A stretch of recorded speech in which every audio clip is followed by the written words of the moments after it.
Hello everyone, मैं हूं Shubhi tutorial classes में आप सबका स्वागत है। कल के वीडियो में हमने बताया था हिंदी साहित्य के बारे में, थोड़ा सा परिचय बताया था। आज हम बताते हैं वीर गाथा काल। अब सबसे पहले दिमाग में आ रहा होगा वीर गाथा काल, वीरों की गाथा का काल है ये सब। आपको शब्द से ही पता चल रहा होगा, वीरों की गाथा का काल, वीर गाथा काल क्यों कहते हैं? क्योंकि वीरों की गाथाओं का बहुत ज़्यादा वर्णन इसमें किया गया है, इसीलिए इसे वीर गाथा काल कहा गया है। अब इसमें एक शब्द आता है रासो। इसमें वीर गाथा काल का एक मोस्ट इम्पॉर्टेंट शब्द है रासो, जिसका मतलब है ट्रिपल एन से याद रखिएगा, निजी, नैतिक और नीति। ऐसे ग्रंथ जिसमें किसी की निजी, किसी की नैतिक, किसी की नीति का वर्णन हो, वो शब्द क्या कहलाते हैं? रासो। ऐसे ग्रंथ जिसमें निजी किसी की नैतिक, किसी की नीति के बारे में वर्णन हो, ऐसे ग्रंथ को हम क्या कहते हैं? रासो। तो एग्जाम्पल हो गया पृथ्वीराज रासो, कुमान रासो, परमान रासो। आप लोगों ने ये नाम सुने होंगे। अब इस काल की और ख़ास बात क्या है? इस काल के कवि को राजाशाही कवि कहा गया। क्यों? क्योंकि वो दरबारी कवि कहे गए। दरबारी कवि क्यों कहे गए? क्योंकि राजा के आश्रय में रह के काम करते थे और ये राजाओं का वर्णन करते थे, इसलिए क्या कहलाए? दरबारी कवि कहलाए। कि राजा के बारे में अच्छा ही लिखना है, अच्छा ही वर्णन करना है, तो ये राजाशाही कवि कहलाए। अब राजा के आश्रम में रहकर राजा की प्रशंसा करना। अब इसी में नाम आता है एक अमीर खुसरो का। अमीर खुसरो क्या है? सर्वश्रेष्ठ कवि। वीर गाथा काल के सर्वश्रेष्ठ कवि कौन है? अमीर खुसरो। आदिकाल के कवि का नाम पूछे तो क्या बताएंगे? सरापा। लेकिन सर्वश्रेष्ठ वीर गाथा काल के क्या आएंगे? अमीर खुसरो, जिनका नाम क्या है? अब्दुल हसन भी नाम है। अमीर खुसरो का नाम क्या है? अब्दुल हसन। और ये वीर गाथा काल के सर्वश्रेष्ठ कवि हैं।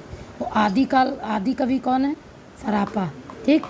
क्यों इनको कहा गया है सर्वश्रेष्ठ कवि? क्योंकि इन्होंने हिंदी खड़ी बोली का जनक भी माना जाता है। इन्हें हिंदी खड़ी बोली का जनक भी माना जाता है। किसको? अमीर खुसरो। और इन्होंने क्या किया? इन्होंने वाद्य यंत्रों में तबला और सितार का आविष्कार किया। गायन में कव्वाली, तराना का आविष्कार किया। ठीक। 7 राजाओं का काल देखने वाले ये कवि हैं। एक क्वेश्चन ये भी आ सकता है, 7 राजाओं का काल देखने वाले कवि का क्या नाम है? अमीर खुसरो। अमीर खुसरो का नाम रट लीजिए। इनका नाम है अब्दुल हसन। इन्होंने बहुत चीज़ें की हैं। तबला, सितार का आविष्कार किया, गायन में कव्वाली, तराना, और हिंदी खड़ी बोली के जनक भी माने जाते हैं, और वीर गाथा काल के सर्वोच्च कवि ये माने जाते हैं। तो ये तो था वीर गाथा काल के बारे में। अब आगे देखते हैं। इस काल में एक गाना गाया जाता था, गाया जाने वाला एक काव्य था, जिसको इस काव्य को क्या कहते हैं? भगु काव्य। तो ये काव्य कब गाया जाता था? बसंत ऋतु में गाया जाता। किसके द्वारा गाया जाता था? जैनियों के द्वारा। जैनियों के द्वारा गाया जाता था। क्वेश्चन आएगा कि वीर गाथा काल में गाया जाने वाले काव्य का नाम भगु काव्य कौन से मौसम में? बसंत ऋतु में गाया जाने वाला। किसके द्वारा गाया गया? जैनियों के द्वारा। और प्रथम कवि कौन थे जैनियों के? स्वयंभू। इनकी रचना क्या थी? परमचरित। बहुत क्वेश्चन बन रहे हैं इससे, देख लीजिए आप लोग। जैनियों के द्वारा गाना गाया गया। प्रथम कवि कौन है जैनियों के? स्वयंभू। याद रखिएगा। रचना कौन सी है इनकी? परमचरित। अब वीर गाथा काल को किन नामों से जाना जाता है? वीर गाथा काल को और भी नामों से जाना जाता है। आदिकाल, चारण काल, आरंभिक काल, सिंह सामंत युग, बीज बपन काल, सिंधु काल। आदिकाल के कवि, आदिकाल किसने कहा वीर गाथा काल को? हजारी प्रसाद द्विवेदी जी ने। चारण काल किसने कहा? जॉर्ज गियर्सन, राम कुमार वर्मा जी ने। जॉर्ज गियर्सन ने कहा और राम कुमार वर्मा ने कहा। आरंभिक काल किसने कहा? मिश्र बंधुओं ने कहा।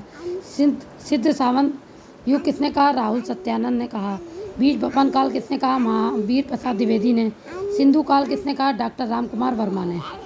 अब एक क्वेश्चन और आ रहा है, दिंगल और पिंगल भाषा का प्रयोग किस काल में हुआ?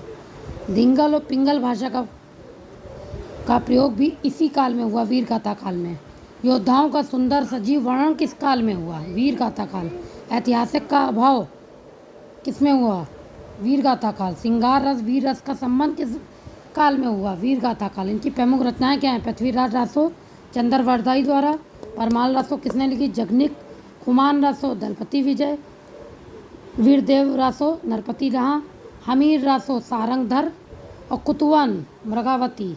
जय मयंक, जय चंद्रिका, मधुकर भट्ट। ये मोस्ट इम्पॉर्टेंट कविताएं हैं जो आपके एग्ज़ाम में पूछी जाएंगी।